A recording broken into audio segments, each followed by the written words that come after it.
Plan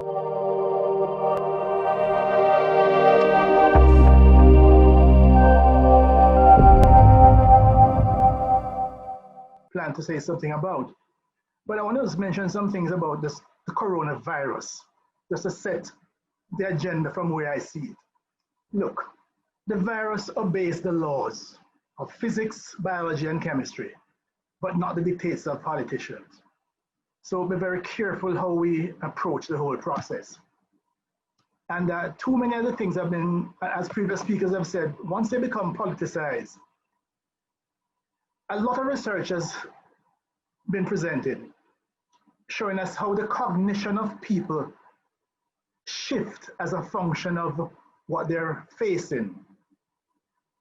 Moral reasoning, and people have flawed thinking. For example, when you're with friends, you tend to underestimate distance. When you're people you don't like, you overestimate distance. So the notion of just telling people to stand, 6 feet apart. I have seen people otherwise intelligent honestly believe that they were. So we really need to use the information that we know. One of my good friends, Dr. Peter Weller, reminded us very carefully also that the underlying pre-existing conditions that make one susceptible are not just medical, but social and psychological. And we have a lot of those working with. But what I want to share with you, however, is that, look, we have some bad news. As of today, in Jamaica, there are 7,718 corona cases confirmed with 139 deaths. That means our fatality rate is about 1.8%. Now, our government have projected that we will have probably by the end of this year or so about 1.5 million cases. Now, based on the trajectory that we're going, that would mean over 27,000 people dead. That is totally unacceptable. So my mind approaches things totally differently. We can't just accept this as inevitable. The good news that I'm seeing is that, look,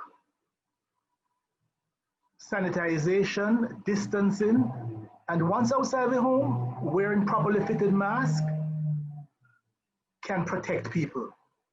No one has to become sick or die from COVID-19. It is not mandatory. If everybody practice source control, the virus will have no place to go. It will fade away and disappear. I'm quoting Dr. Garth Rattray, who is a survivor. And we just can't just assume and accept that we all have to go this way. Now, I take a social psychological view to human development. I see us having two basic needs, work and intimacy. If both of these areas of your life are satisfied, you don't even need water for drink. Everything nice. And interestingly, these are the two areas that the pandemic has impacted. Work and intimacy. Loss of job, anxiety over income, stress working from home. Now find some people have now gone beyond working from home and they're now living at work. Yeah, while you're also a full-time caregiver and teacher, the stresses are mounting. But I see a challenge here. There's a seismic shift taking place in the world of work, and we have a choice. Do you want to be a pioneer of the future or a prisoner of the past? There's some people who are just hoping to go back to the way things used to be. That prisoner of the past. I don't think that's possible at all. What I'm sensing, folks, is that we are at the birth of a new economic order. The labor pains have begun, contractions. You want to take medication? You want to try to abort it or prepare for the birth of this new order? Let's ride the waves. The books that helped us to understand where we're coming from, Future Shock 1970, coming of the post-industrial era. The Third Wave 1980, Toffler again. The Work of Nations, Robert Reich. The End of Work, Jeremy Rifkin 1995. I think you're Jamaicans. I've seen these things. Now, it is that a crisis is a terrible thing to waste. there are some brand new rules of engagement as it relates to work. Can we embrace it? Have you ever thought of why these two things connect? We in the Caribbean, we know about the abolition of the slave trade. We know about 1938, 1834 to 1838, during the abolition period. You ever thought, why is it we learned about that in history? But then in economics, we learned about the Industrial Revolution between 1830 to 1840. Why do these two times overlap? It is obvious that as slavery was becoming less profitable, that Europe realized that they had to shift the modes of production and prepare for a post-slavery world. And the Industrial Revolution kicked in. Why aren't we doing the same thing now? Well, I heard some people talking about we're in the fifth revolution. No. We made some jumps. Yes, we went from mechanization to electrification, then to automation, then to globalization. But then, after digitalization, we now have jumped into a whole fifth dimension. What I see as one of the main things happening now, business and companies need to move from for profit to for benefit. We can't afford to reward business outcomes that put humanity, communities, and the earth in danger. What's really important? Many people have now, you've not worn your shoes. I heard a number of people been asking that their clothes been asking if them dead. How long time I don't see you? Huh? Some of us are ready, many of us are not for this new age. The future belongs to the new nomads. And notice how we spell it, KNOWMADS. Knowledge workers who can work anywhere, from anywhere. Now, who's going to create these new jobs? Huh? How do you create jobs? When people start talking about, I can't find the work, I can't find the work, somebody has to create jobs. But in this new dispensation, are you one of those who are creating the jobs? Do you know to run a business? Or as a function of how you were socialized? Too many of us in the Caribbean especially were socialized to go to school, study hard, pass the exam, and go make somebody at work. It has to go much further than that now. It is time for us to unleash job creation skills. Well, only problem, somebody never taught some people how these things work. Well, let me give you. One, what needs exist? And as you look around the world, what needs exist? Two, who is willing to pay? No, there are many needs out there, but people don't want to pay the money. Who is willing to pay? Three, what resources are available? Human, social, natural, financial, manufactured? Can you get your hands on them? Four, what knowledge and skills do you have? If you don't have it, are you willing to learn it? You can learn anything that you want to learn on the internet nowadays. Five, what can you deliver? What product, what service? And six, get to the customer or get them to you. That's it, folks. This is how jobs are created. And more of us have to start doing this. The first thing I did was to move my company totally to the internet. Now I'm working anywhere in the known universe once there's internet access. It can be done, and we have to all do it. If you can work from home, you can work anywhere. Why not? I've decided one day a week I was going to go to some remote place. As long as I can have internet access, I'm at work. Why not? Barbados was the first place in the Caribbean to just step out front and look, we're going to give you a stamp, a 12-month stamp. You come to Barbados, you can work. In Jamaica, a number of our big hotels have started to offer that also, a workation. Jake's, home away from home special, workation, special rates. So we see a number of the hotel properties are now thinking this way. Qantas, this is incredible. People long to go somewhere, so Qantas offered a 7-hour tour, flight to nowhere. This flight was sold off in 10 minutes. The fastest selling flight in the history of the airline. Now, other airlines are planning the same thing. New ways of doing things. But yes, What we know about grief and loss, the whole process, it applies to COVID. We're seeing people go through this, the shock, the anger, the depression. Some are stuck at various stages. Some have went all the way through and are now coming back up. Wherever you are on this, you keep going until you get to the top. My tagline is very simple. We have no vaccine, but we can immunize you.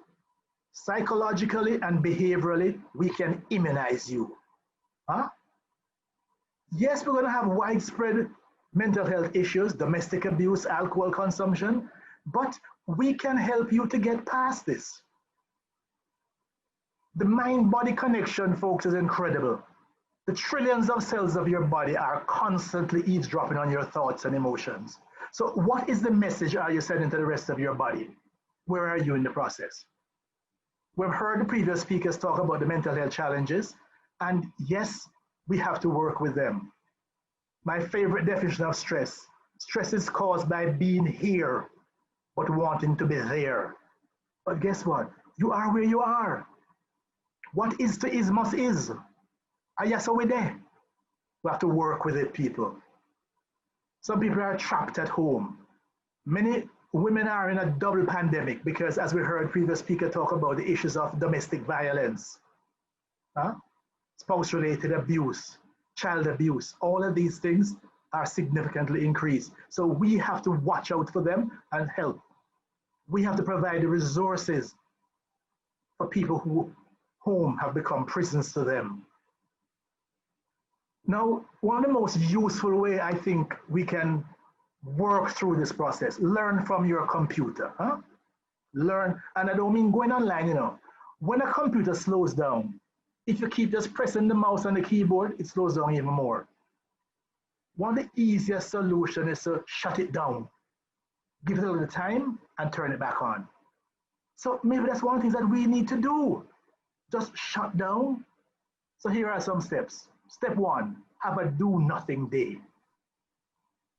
Some days you should just do nothing. And when you're finished, relax. How would that sound? Step back, regain control. It's important. Look, you don't make out of steel. Make yourself a nice breakfast, sit in your favorite spot, and let the feeling of doing nothing just wash over you. Step 1. Step 2, turn off the news and turn on the music. Much of just hearing the same nonsense, frightening us more and more and more and more, we can do without it. Turn it off. Take breaks when you can. A 5-minute break, even running an errand is a break. Picking up your groceries is a break. Walking outside in your garden is a break. You just take a break. Step 2, be smart enough to know when you need help and be brave enough to ask for it. Link with some like-minded people. You need a mentor? You need a coach? You need someone to check up on you? Ask for help. You reach out. Step 3, create a relaxing evening routine. Because at the end of the day, you don't want to take all that baggage and all that burden into the night and the next day. You find a routine to wind down. Mine, I have a shower and then a meditation. Some people write in a journal, but guess what? It's the same routine every night. Once it's time for me to go to bed, I know, okay, start the routine now. It's time for the shower, relaxing shower, then the meditation. Step 4, an energizing morning routine. This is one of the hardest ones to get to master. Mine, I brew 1 cup of Jamaican Blue Mountain coffee. Then I meditate. Then I head to my gym or I head out on the track for a 5K. It takes time for you to get into your morning routine, but you set one up. And I want to remind you that exercise is the only way to keep your heart and lung fit. No drugs can do this for you. And COVID attacks the lungs. So you're going to need to keep fit, keep that exercise going. I have stepped up my exercise routine significantly as I fight and prepare myself for this. June 1, I was 238 pounds. Yes, I've been going to the gym five days a week for the last 4 years, but now I decided to get to the next level now. By September 1, I had dropped 30 pounds, and I'm still working on it, still trying to get sharper, fitter, and faster. Step 5, celebrate. Track your success. No matter how small the success is, you celebrate. Powerful celebration. As long as it makes you feel special, you go for it. We're talking about social distancing now, but social distances should not become social isolation. Reach out to your friends. Listen, I've been keeping COVID parties almost every weekend, link with friends and families around the world, invite friends of mine who are DJs and singers. They're online, and we have guest appearances and so on. We have some big fun now. As been said by other speakers, self-preservation is the first law of nature. Rule number 1, save yourself. You're no good to anyone if you're not good to yourself. And as Dr. Khan said, you can't give what you don't have. Self-care is not selfish. You can't serve from an empty vessel. So you strengthen yourself. And as we cope, behavior change is the most critical way to immunize as many people as possible. We need a co-production of policy approach here. Engage the communities in dialogue so that they can influence the decisions affecting their lives and the way they're getting the policies designed and implemented for them. Unless we do that, we won't be touching base with the people. And we can do it. In closing, we can beat COVID. Appealing to the personal responsibility of our citizens is largely a waste of time and effort. The government must treat this aggressive invader with extreme malice. This is an all-out war against Jamaica, Bahamas, Trinidad, the world. The same grassroots system used to mobilize constituents at election time needs to be activated to fight the ignorance, inertia, the indiscipline and indifference that are literally killing us.